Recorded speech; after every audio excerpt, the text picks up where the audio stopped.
So yeah, before we begin, I would like to emphasize that this presentation is part of a series of lectures focusing on topics related to identity, health, and relationships. It is based on the International Education Foundation materials that aim to promote true values among students and to help them build wonderful, happy families in the future.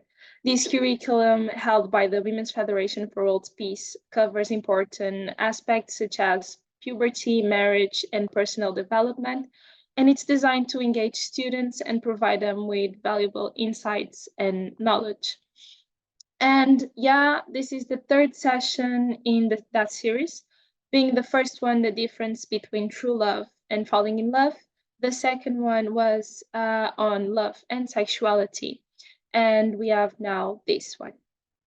So I'll start with a brief introduction of the program.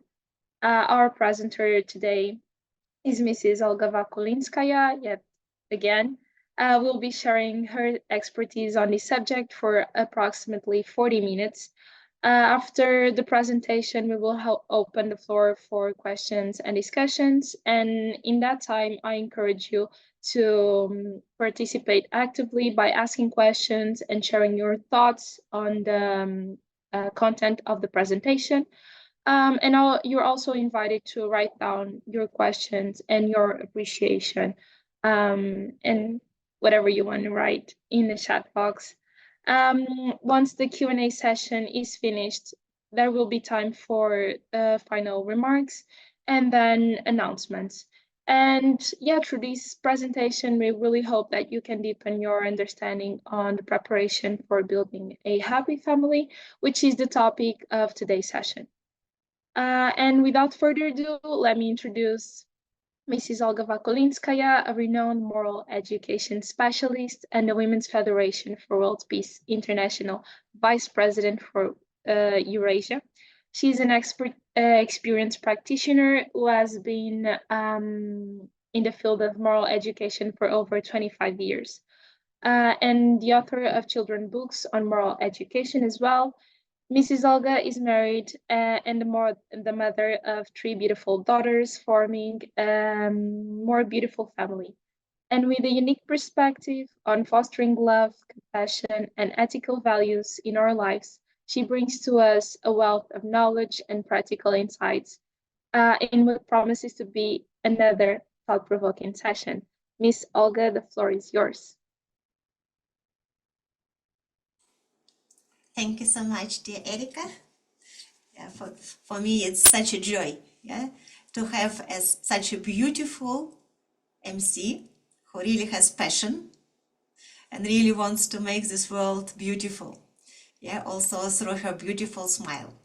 Yeah, and thank you very much for everybody who could join today. And I know that some people will watch the recording. So today we have a very, very special topic.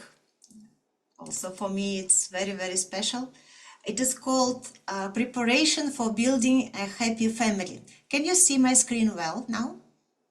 Yes. Okay, wonderful. Okay, let's start. So basically, when we give this presentation, for example, at schools or colleges, then I usually start talking with high school children or students on this topic with a question. So I start with a question. So who among you really believes that kind of happy family is possible? That building, creating a truly happy family is possible? And you can imagine that, for example, in a class of 30 or 40 children, or sometimes it's a hall where several classes gather together, like about 100. So how many hands are raised? Yeah? What do you think? So you can answer to yourself. Oh, thank you very much for raising your hand. I could see one now. But usually there are not so many hands, but there are some. And then I ask the second question. So, but please, yeah, I understand why there are not so many hands. Yeah, because when you look at our reality now, sometimes it's difficult to believe that it's possible to create a really and truly happy family because we don't see many examples. But then I ask a second question, and who among those who hasn't raised his hand yet, who among those would like this to be possible? Would like this dream to come true? And then what do you think? How many hands are raised?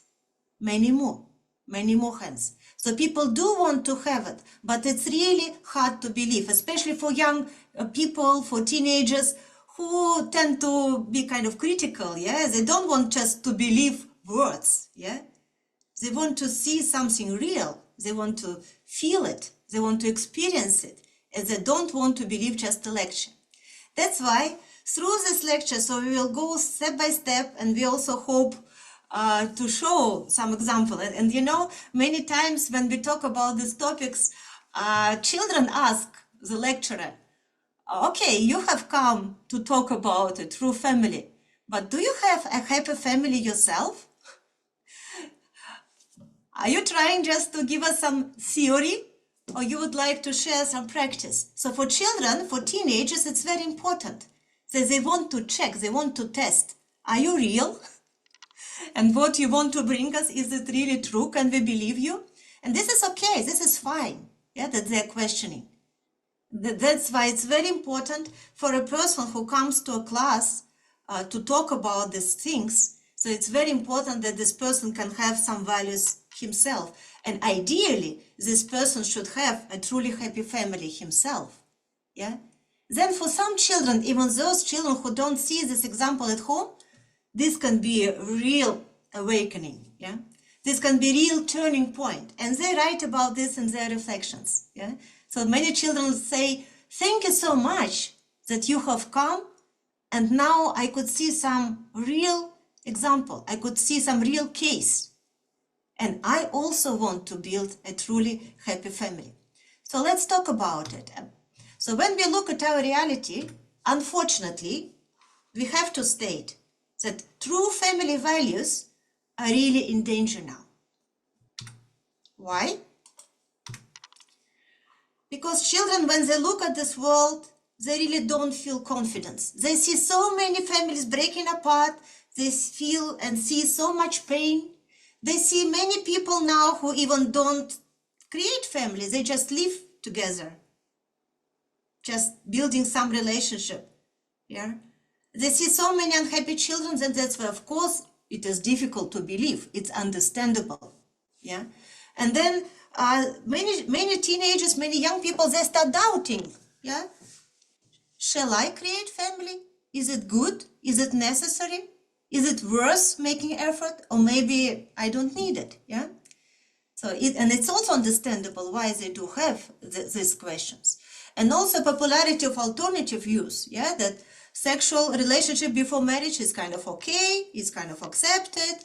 Cohabitation, it means relationship without being registered, it's also kind of okay. And even honestly speaking, if you talk to many parents now, parents of teenagers, and you ask them, what do you think? Is it necessary to register marriage?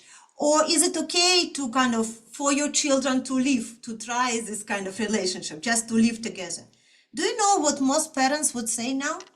What do you think? Of course, I can't hear your reply now, but I know that you know that most parents, many parents would say now, what's wrong? It's okay. Many people do like that. So that's why during this talk with you today, so let's try to understand for ourselves also and for our children. Let's try to understand what is good, what is bad. When we come to children, when we talk to teenagers, we can't just come and say, okay, this is right, this is wrong. But we need to give them information so that they can really reflect, they can think deeply, and they can understand what do they really want, what can really make them happy. And actually, if we talk about this situation now, about the breakdown of the family, we can really see the world where we feel and see the loss of human dignity and morality. And as I understand it, it really kind of comes with two stages. The first stage came with acceptance of free sex before marriage and cohabitation as a norm. Because before, if you remember earlier years, for example, the 60s or even maybe 70s, It was not a norm at all. It was normal to really prepare for creating family, to build a strong family, to keep fidelity in the family. And it was considered absolute a norm, and it was considered absolutely important to keep purity before marriage. But then step by step, the situation changed. Step by step, people started accepting other things as a norm. Okay, it's okay. Everybody is doing that. What's the problem? So people can just try this relationship, test this relationship with each other. This was first step.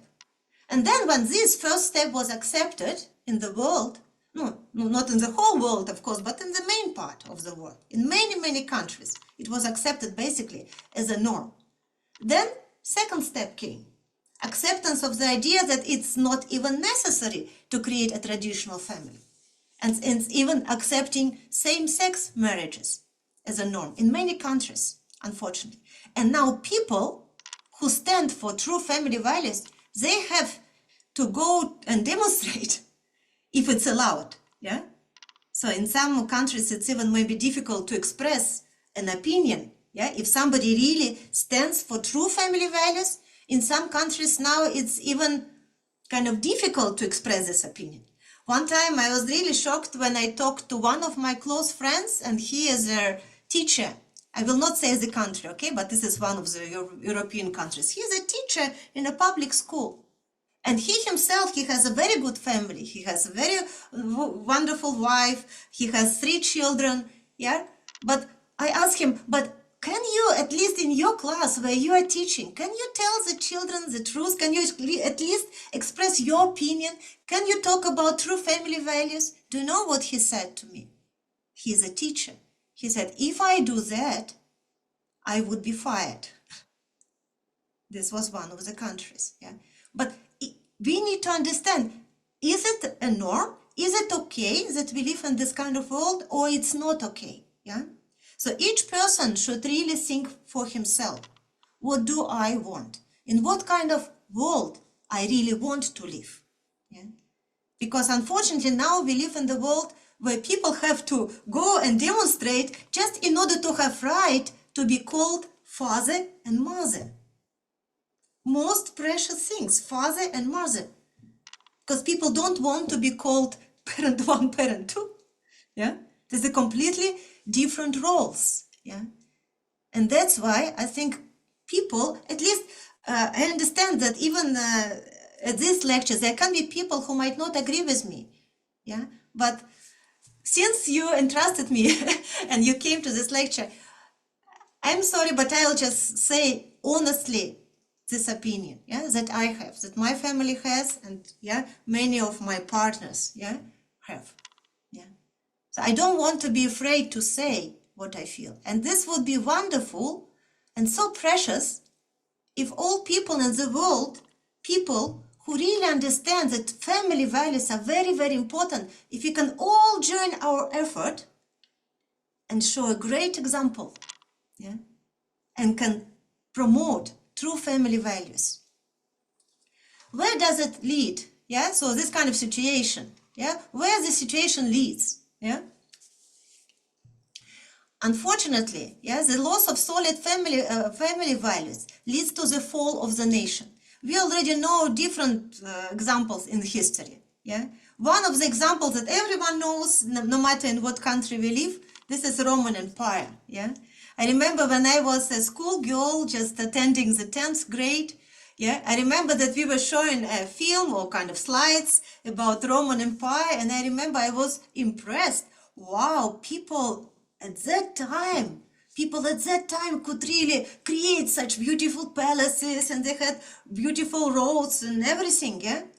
For that time, it was something amazing and unusual. But does this Roman Empire still exist? It was great empire. Does it still exist? No, yeah? Why not? Because one of the main kind of roots, yeah, one of the main causes that ruined this great empire, that was the loss of true family values, loss of fidelity, loss of this very strong and solid unit, yeah, on which a nation can be built. That's why, of course, this nation degrades, yeah, degrades. And just think for a moment, if somebody would like to destroy some nation, for example, there is some enemy and he decides, okay, there is some country that I don't like. Let's destroy this country. What would be a very good way, very easy way? If not to use weapons, if not to talk about weapons, what is the easiest way to destroy the country? To promote this kind of ideology, that family is not important, true love doesn't exist, it's okay to have free sex with anybody you want, registered marriage is not needed, you can just live and try whatever you want. And the next step, yeah, I have heard that in some countries, even some educators come to schools and talk to children that the best thing that you can do for the world and for this planet, not to have children. There are too many people. We will not have enough air. Think about it. Yeah, very like a snake. Yeah, very tricky. Yeah, just to come and to influence children's minds about that. Yeah, and then it's very easy. Okay, any nation that accepts this kind of values, no, anti-values, I would say, yeah, that it's okay not to have family, it's okay not to keep fidelity, it's okay not to have children, yeah, you know this is very popular idea now among many teenagers, child-free ideology, yeah, then it's very easy to destroy any nation in the world. Yeah? That's why when we talk to also teenagers and young people, yeah, during these programs, yeah, then we talk to them and say, so please think, what do you really want? Yeah, what do you really need? Yeah, how do you want to be really happy? Because even one person can make a change. Even one very, very happy family can bring real change, because this family can show real example. This is a real family. This is not a picture from internet. This is a real family, and all of these children basically are part of our ensemble now, children's ensemble. Yeah? And they're trying, going and doing many good things and bringing joy to elderly people. Yeah? This is something real. Maybe some people can say this is small. Okay, it's fine. Yeah? It can be small, but this is beautiful, right? When we look at a beautiful family, nobody can say this is ugly, right? Yeah, that's why even one family can really bring real change. Yeah, and children need to think of themselves. So at least during these talks, during these presentations, we need to make them think. What do you want? Please don't follow the crowd, but please think, what do you want? What do you need to be happy? If, for example, true family values exist, if it's possible to create a happy family, would you like that? Actually, all people in the world, if they are honest with themselves, would say that we all want to love and want to be loved. No matter of nationality. It doesn't matter what nationality we are. We all have this inner desire. And this inner desire can be realized, can be fulfilled through a happy family. And that's why we need to think deeply. And we can't let someone else just destroy our lives, just destroy our unique opportunities that we have only one life. Of course, maybe some people, there are different religions and some people believe that we have many lives. But let's imagine that we have one life. How can we just waste it? How can we let someone from outside destroy our dream? We shouldn't let them do it. We should fight for our ideal. Yeah? We should fight for true love. We should stand for true love. That's why, yeah, where can we learn this kind of values? True love. What is it? Is it just a theory? No. This can be felt on all the different levels. It can be experienced in a family, in different relationships. Yeah? That's why we say that family is a real school of love. We can't learn about love just at some lectures. Well, for example, you know, like if I tell you, oh, Different stories. Every day I will tell you beautiful stories about honey, and you have never tried what honey is. Can you understand what honey is? Can you understand? I will tell you honey is like this, honey looks like this, honey smells like this, but can you understand what honey is? No, right? Same with love. Love, this is not something we can understand intellectually. Love is something that needs to be felt. And this needs to be felt in the family, where we experience all these different spheres of love, amazing spheres of love. Yeah, children's love, yeah, love between brothers and sisters, conjugal love, parental love, and each step is very precious. And each step is foundation for us to be truly happy, and also to build our own family, really happy family in the future. And if we talk about children's love, yeah, then this starts really with our childhood, yeah. In order to be able to give love when we grow up, first we need to learn to receive this love, yeah. We need to receive this love as much as possible when we are children, so that we can be filled and then, oh, okay, I want to give, yeah. Not that I have nothing, but you have to give, yeah. You need to be filled first, and then we want to give. You need to have this happy childhood, and that's why this is our biggest dream, right? There are many parents now, or future parents in this lecture. What is our biggest dream? We want all children in the world to have happy childhood, right? This is our biggest dream. And if all children in the world have happy childhood and can receive a lot of love as a children, they have much better chances, right? To become better husband, wife, better parents in the future. They can love. When I was a child, you can see my father in the middle, yeah? When I was a child, I received so much love from my father and mother, of course, too, yeah? They always tried to make me happy. And that's why when I became a mother, what was in my mind? What was my main motivation? To make my children happy, right? Together with my husband, to bring them joy, same as my parents did for me, yeah? And this is natural, yeah? I don't need to listen to a lecture about that. I received it, I want to share, I want to give. I want my children to be as happy as I was, or even happier, right? This becomes very natural, yeah? Same with brothers and sisters love, yeah? Because of course in the family, when we are only one child, we receive a lot, but then someone is born. A younger brother and sister is born, yeah? Then we understand, okay, I'm not alone in the family, yeah? Then naturally I want to take care. My brother, my real brother was born, my physical brother was born when I was 7. I can tell you honestly, this was the biggest gift, biggest present my parents could ever give to me. Biggest joy in my life. I didn't need any toys. No more toys, no more dolls. I don't need. I have my brother. The biggest joy, yeah? But because, why I could take care of him so well? My brother, even now, if you ask him, sometimes he says, you're like mom for me, yeah? I gave him so much love and I still love him so much. Why? Because first I was filled by this love that I received from my parents, right? That's why it was not difficult for me to give. It was not difficult for me to take care of my younger brother because I was already filled myself. This is how this should be, right?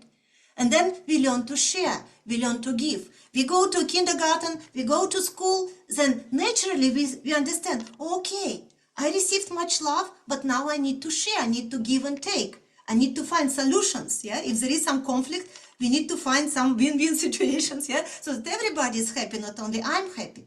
And this is also a very important step in preparation for our future family. And when we go to schools and we see many teenagers in front of us, then we tell them, kids, yeah, guys, children, this is the best time now to practice this kind of very pure love, to become true friends, because this will be foundation for a happy marriage. And I tell them, do you know who my husband for me is? Some of you already know because you heard some other lectures, but this is true. I tell them, do you know who my husband for me is? My husband, he is not only my beloved man, he is my prince. This is true. But there is one more thing. My husband is my best friend. I do have some other friends and I really value, appreciate them. but my husband is my best friend. That's why if they learn to become true friends, to take care of each other, this is foundation. Yeah, this is foundation to build a happy family in the future. And we learn to kind of relate to opposite sex, but in a very pure way. Yeah, we learn to appreciate each other as a personality and not just some external being. Yeah, man or woman, male or female. Yeah, so this is very important stage. And then we come to the point when we can already build family. We can get married. Yeah, and we can create beautiful relationship. And actually, this kind of relationship should grow. This is not some relationship that just start on a peak, so beautiful, wedding, and then with each year deteriorating. Yes, like love disappears and we just kind of bear each other. No. If it's true love, true conjugal love should grow. But for that, it requires investment. And how beautiful it would be if all men in the world could realize, oh, I was born for the sake of my future spouse or of my spouse. I was born to make her happy. And she would think, oh, but I was born to make him happy. How beautiful this would be. And not just to realize it one time, but to keep investing. And then when even we become 50, or we become 60 or 70, or doesn't matter, yeah, 100, we can only love each other more and more. And this is real, this is possible. And then it's all sometimes children in the class, they ask, but so do you really love your husband more? No? You can answer for yourself. I can say honestly, yes. I love my husband now much more than I used to love him when we got married. Thousands times more. I appreciate him more. And even though maybe before he looked much younger and much more handsome, some people can say, for me, now he is more handsome, honestly speaking. He is much more handsome and I love him much more. Yeah, this is possible, just we need to invest. But it requires absolute trust and also absolute fidelity. And then one more stage, this is parental love. Yeah, based on this conjugal love, we love each other. It's already very conjugal love is already very selfless love. We live for the sake of other, but then we come to even higher point of love, absolute giving. Yeah, for the sake of the child, unconditional. It means I will love you no matter what. The highest peak of love. I will always love you no matter what. Here you can see a family who have 8 children. Those of us who are parents, we understand this is not easy, right? Even raising one child, this is not easy. I have 3 daughters. It was not easy, so much joy, but it was not easy. Raising 8 children or more, of course, there are families who have more children. This is even bigger challenge. How much heart should have they invested, yeah? So that the children can grow and become dignified people. How much heart, how much sacrifice, how much love. But this is parental love. I want to make you happy. And parents, true parents, yeah, kind of true, real parents, they will never ask, okay, I have invested so much, now you need to return to me. They will never say like that. They're ready to give, and when even our children become grown-ups themselves, when they create their own families, and even maybe become grandparents themselves, we still consider them children, yeah? We want to protect them, we want to bring them joy, we want to buy something nice for them, right? And this is eternal love. This is amazing love, yeah? But children can understand this love. How much parents love them? When can children understand that? From my experience, I can say, and I think many parents, yeah, who are parents here can agree with me, I could understand that only when I became a mother myself. When I became a mother myself, when I was holding my baby, couldn't sleep because of the baby, invested everything to the baby, then I realized, oh, it means my parents did the same to me. Yeah, of course I loved my parents, but I never realized that they invested so much. Yeah. But this is beautiful, yeah? This realization is beautiful. And this should go on and on to many, many generations, yeah? And then it's very important to see that father and mother in the family have completely different roles. Though this can be, of course, interchangeable, yeah? And it's good when there is harmony, but still, it's so precious when in the family there is father and there is mother. And they all have absolutely unique positions and unique responsibilities. Father is more like a leader, also spiritual leader of the family. It's like a teacher, defender. He's trying to protect the family, and he teaches children to also achieve goals, to set up goals, to achieve goals. So always pushing them and helping them to achieve higher and higher levels. Yeah, and this is beautiful. Mother is also very precious, but a little bit in her own unique way. Yeah, so she is more a peacemaker. Yeah, creating harmony, the one who inspires, always encourages, ready to comfort. So maybe father sometimes can say, okay, just go and do it.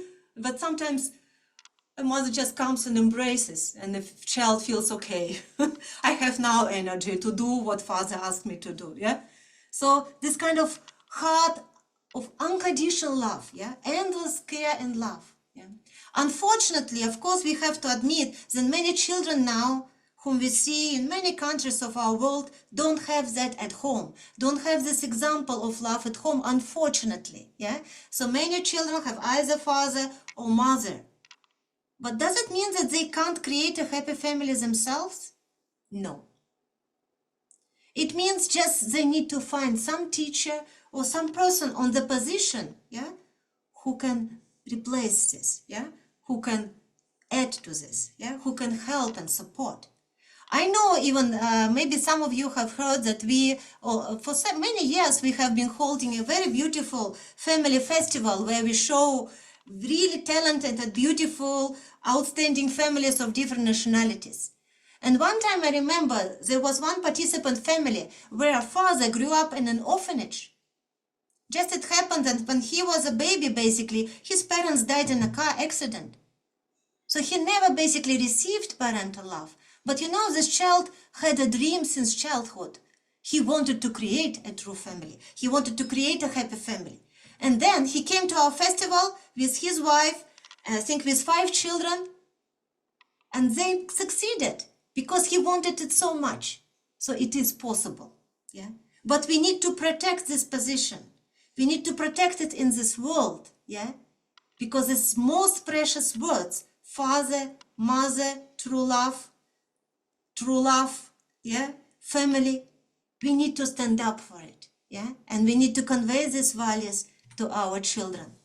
And then we also need to understand, yeah, so what is important, yeah, when we choose a spouse? Because for many teenagers, even if they want to create a happy family, what kind of ideas do they have in their mind, yeah? What kind of expectations they have? How do they feel? So what kind of spouse do I want? If it's a girl, so usually we imagine a spouse who maybe is very tall, is absolutely handsome, like Prince Charming, yeah, from some cartoon, yeah. Then he maybe can ride a white horse, he will give me everything, and like that. So this kind of picture. And then a boy imagines just the most beautiful girl in the world, and like that, yeah. But if we focus only on these external things like appearance or financial situation or social status, you understand that these are not eternal things. Nobody can say that, for example, if I'm beautiful, I will be always beautiful. Who can guarantee that? Who? I think I told some of you, and this is my experience, this was really change of my whole life, kind of at that moment. I was a very young girl, just 21 years old. I fell down off a bicycle and my face was broken completely. Yeah, so I had no face, basically. Had no skin. Beautiful girl, at least many people said beautiful girl, became an ugly girl. So we can never know what happens to me or to some person. Yeah. That's why it's very important to base our choice not on these values. Yeah. Also, if somebody is very successful businessman, okay, I want to marry him for that. He can lose his business next year. And if my love, yeah, was centered only on that, love will also disappear with money, right? That is the only thing that really matters. This is character. What kind of person is this man? What kind of person is this girl? And then when we try to understand this person, it's not enough just to go dating, because when people go dating, they try to show their most beautiful side, yeah? Just trying to show how beautiful they are, how kind they are, how loving, how sacrificial, but it doesn't mean that they are like that in their own family. That's why before making this very serious step and creating family, we need to understand this person. What kind of person is this?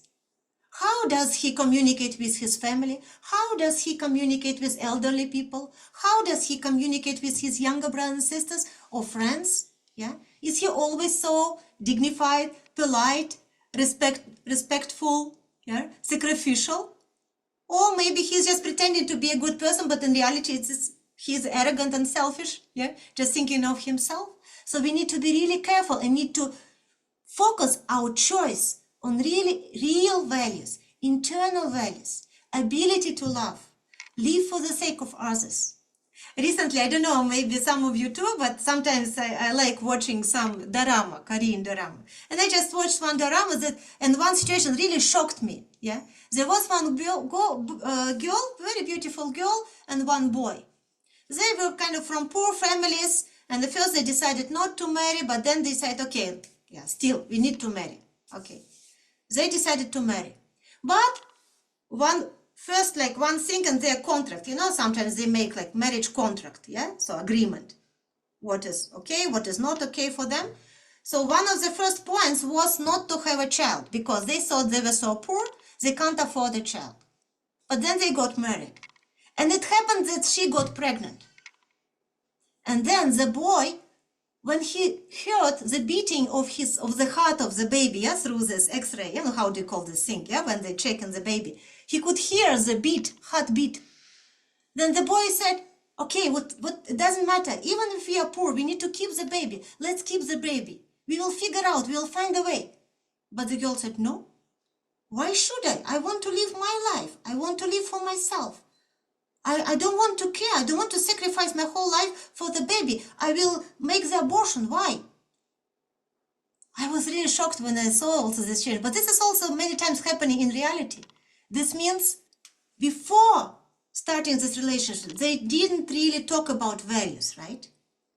They didn't talk deeply. They liked each other externally. They felt comfortable with each other. Okay, nice go dating, nice to spend time with each other.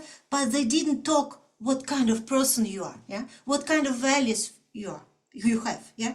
This is very important to be really serious. And when this is based on real values, then there is much more chance that relationship can be really very happy and growing, as we said, yeah? Through years, this relationship will become happier and happier. And also there was one questionnaire, married people were asked, yeah, so what kind of things are valued most in their relationship? So married couples were asked this question. And then what they said, first of all, couples value care, yeah, kind of true love, care, honesty, trust, fidelity, commitment. It means I will love you no matter what. I am committed to spend my whole life with you. Whatever happens, whatever situation we face, I will always stay with you. Yeah. Then, of course, ability to live for the sake of the partner. And then, of course, sexual satisfaction is also very important. But it was not number one. Yeah. Why? Because true sexual satisfaction, real happiness in sexual relationship is possible only when all of these other points are fulfilled. Yeah. When there is true love, true mutual understanding, true support, then very happy sexual relationships are possible. Not vice versa, not instead. Yeah.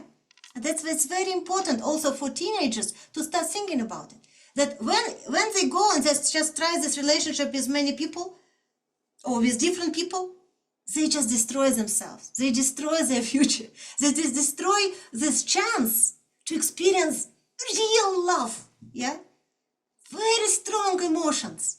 They just lose this chance by testing something with somebody. Yeah? And that's why the secret of happiness in conjugal relationship, this is constant investment, when we keep working on myself. Okay, if I love my husband, it means I will keep working not on him to change him. Keep criticizing him even out of very good motivation. Okay, he needs to be better, he needs to be this and that. Yeah, this doesn't work, you know. Yeah, people who are married, no, it doesn't work if you want to try to change our husband or wife. Yeah, the only thing we can do in this relationship to really determine to be better for the sake of our second half, to be better every day, to improve. What can I do? Yeah, to make him more happy or to make her more happy. Then this relationship grow. One time I was invited and I was asked to congratulate one family who lived together 70 years. Can you imagine? 70 years anniversary, and the grandma and the grandpa, they was 90, he was 93, she was 92 years old. How beautiful this is. And when I looked at them, they were shining. They had wrinkles all over the face, but they were shining. They were so beautiful, yeah? And they really care for each other. So this is possible. And if we talk about compatibility, yeah? So there are three aspects that we need to consider. Because some people think, okay, the most important thing that our characters kind of coincide, yeah? That we can be in harmony. I can tell you, honestly speaking, that my husband and I, we are so different. We have different hobbies, we have different characters, we have different nature, I don't know, so many different things, yeah? But it's interesting for us to be together. So that's why this is number one, yeah? This is not the main thing. We can figure out how to find harmony. What is more important, second thing, a little bit more important than the first one, is to understand our roles in the family, yeah? To find some harmony. Who does what, who is responsible for what, and how can we support each other, right? But this is also not the main thing in the family. This is important, but number two. So the one that is most important is compatibility of values and life goals. Where are we going? What do we want to achieve as a family? What is our dream? What is our ideal? Yeah? How do we want to live for the world and for the sake of the society? And this creates this kind of unit, yeah, where we can focus on. And this helps us to be together. Otherwise, if you don't have our common goal, you know, if you live just for our family, okay, we just want our family to be rich, we just want our family to be protected, we just want to have the best house possible, the best TV possible, the best fridge possible, then, you know, it's like water that stays in one, some can or something, yeah, some vase all the time. Then if water stays in one place for a long time without moving, what happens to the water? Is it still fresh? After 1 week, 2 weeks, 3 weeks? No. Water gets spoiled. It can even smell bad. Yeah. For the water to be fresh, there should be something from inside. Yeah. Something should flow. There should be some stream. Same with our family relationship. If family lives not only for the sake of each other inside the family, but if family lives for the sake of others, doing something good for other people, then it's like fresh water always coming to the family. Then this family lives, this family breathes, relationship breathes, yeah, and become always fresh.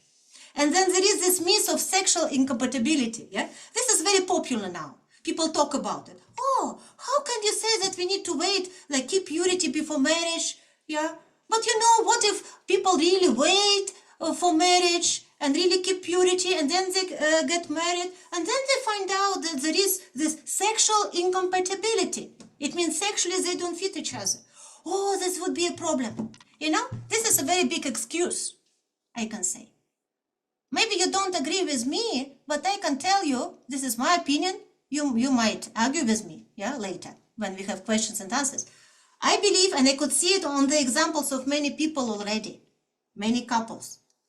I think this sexual incompatibility just doesn't exist. Yes, some families, some husband and wife, especially young husband and wife, sometimes they do have problems in this sphere, but this is okay. This is completely okay, no problem. We have problems with many other things.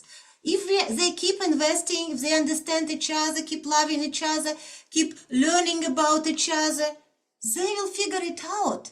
And I know many families who had problem at the beginning, but now they have beautiful relationship, including sexual relationship, and they have 3 and more children, and they are very happy. So this is a complete myth, yeah, when people want just to have free sex and no responsibility, yeah.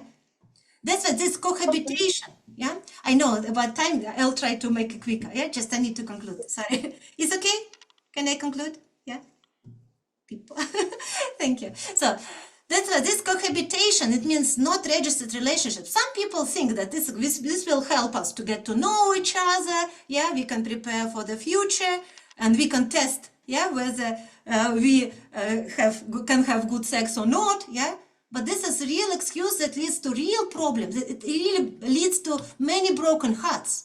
Because this kind of cohabitation really raises risks of infidelity and divorce. Yeah? And there is strong possibility that people will just delay getting married and then they will not get married. And there are many people in the world who just stay lonely, alone. They never build a good family.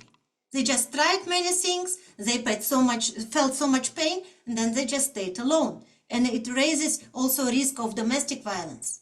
And then one time I saw this quote and it really struck me. I don't know who said this quote, but it really struck my heart. And I use it when I talk to teenagers because we need to think about it.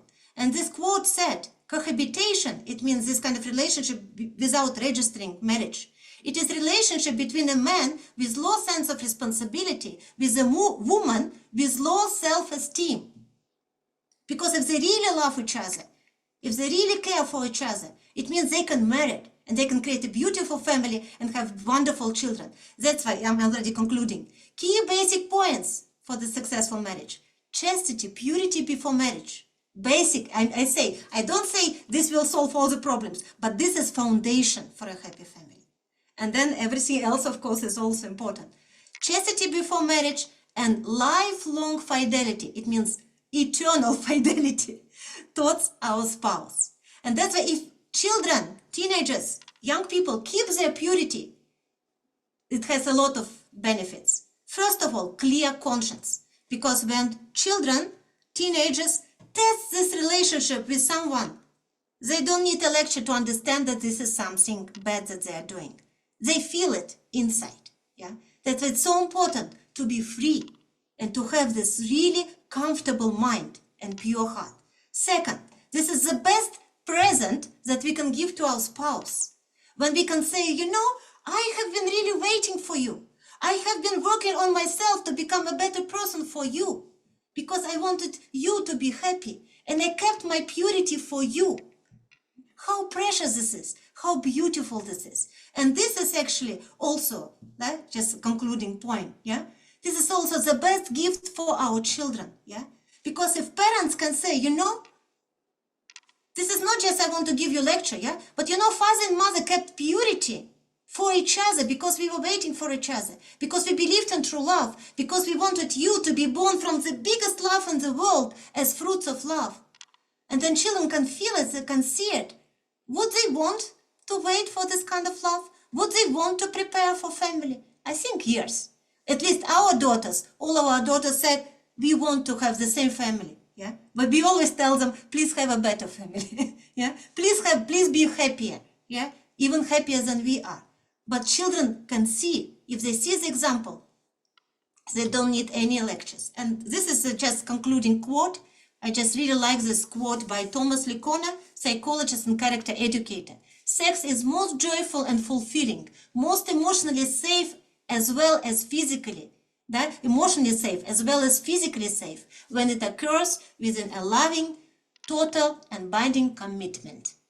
And I wish all the people in the world, yeah, together we can wake up, yeah, we can stand up for true family values, we can protect our children, we can protect our nations, and we can become truly happy and realize this ideal of true love. Sorry for going a little bit over time, but I really wanted to share this. Thank you.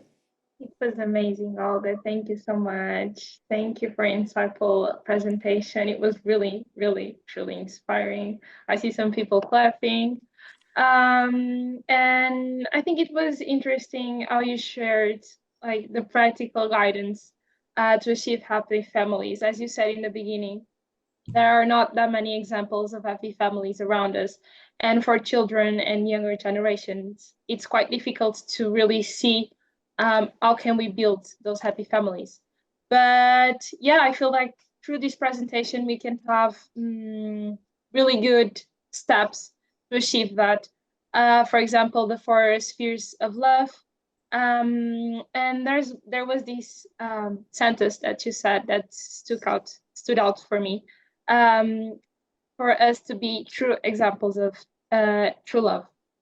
I think, yeah, that's what we truly need to try more often in our daily lives, to be examples of true love, because then that will pass on to our family as well.